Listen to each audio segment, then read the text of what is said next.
عین والام حضور همه سروران موشکاف خودم.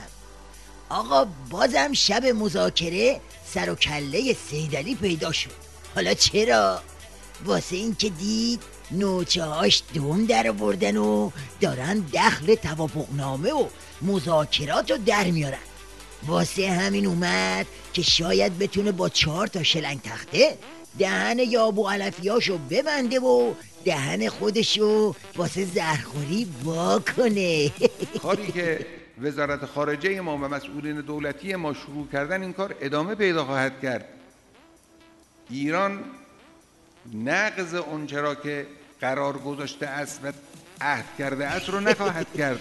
ولی فقیه یه شبه زهرخورده تلس شکسته هیچی ندار بعد از این قمیش ذلیلانه از ترس هار شدن بسیجی‌ها مجبور شد یه عربده کشکی بکشه و یه پوکی به وافور بزنه و دود و دم کنه. اما آمریکایی ها با جمهوری اسلامی دشمنن، با این پرچمی که شما مردم بلند کردید دشمنن و این دشمنی با این چیزها فرو نخواهد نشست.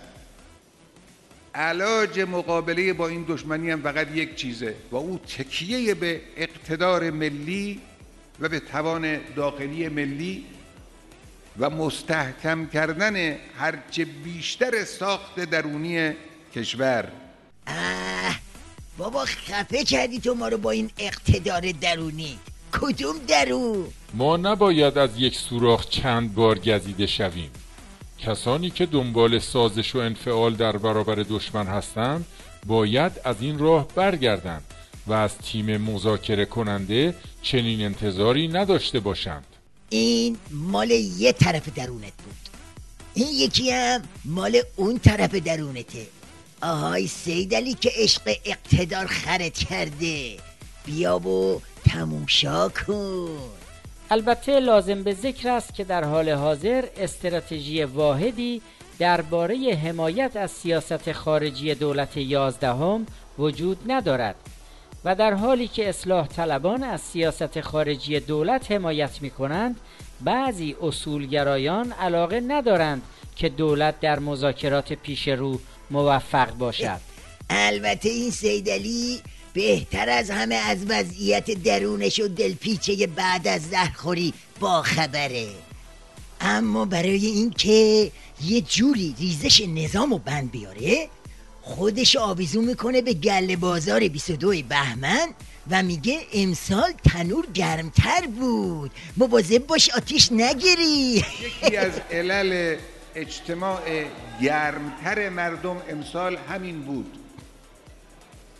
یکی از علل همین بود که مردم دیدن که چطور مسئولین آمریکا گستاخ، پررو، زیاده طلب، بددهن، بیادب رو میشن. غیرت دینی مردم اونها رو به میدون کشون تا به دشمن بگن اشتباه نکن ما هستیم. ساندیز خورا اومده بودن بگن ما هستیم. خب اگه هستی و هستید خب میزو چپ کن دیگه، معطل چی هستی؟ تصور برخی دولتمردان دولت قبلی و همچنین برخی دولتمردان دولت فعلی این است که اگر ما در قضیه هسته‌ای با آمریکا مذاکره کنیم موضوع هم حل می شود.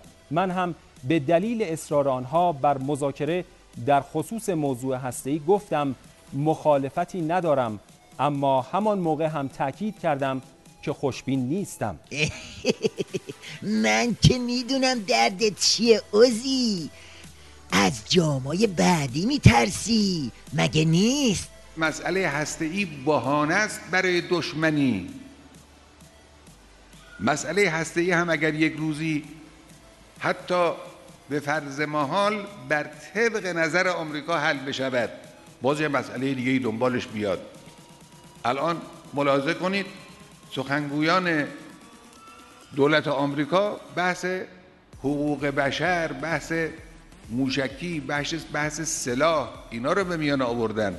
من تعجب میکنم آمریکایی ها خجالت نمیکشن اسم حقوق بشر رو میارن. آره دیگه همینه، برات میارن، همین جوری میارن. قطار میکنن. از ترس همین قطارم هست که اینجوری افتادی به دست و پا و یکی به نل میزنی یکی به میخ. خب تو هم گزینه‌هاتو رو کن، گزینه که زیاد داری. بیا یکیش این منگول.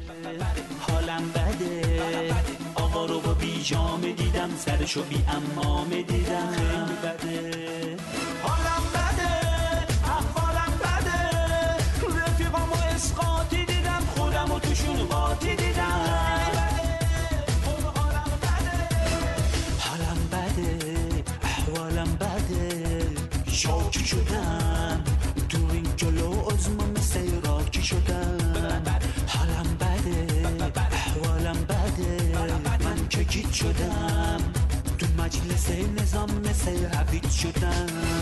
حالم بده، احوالم بده، زایه شدم.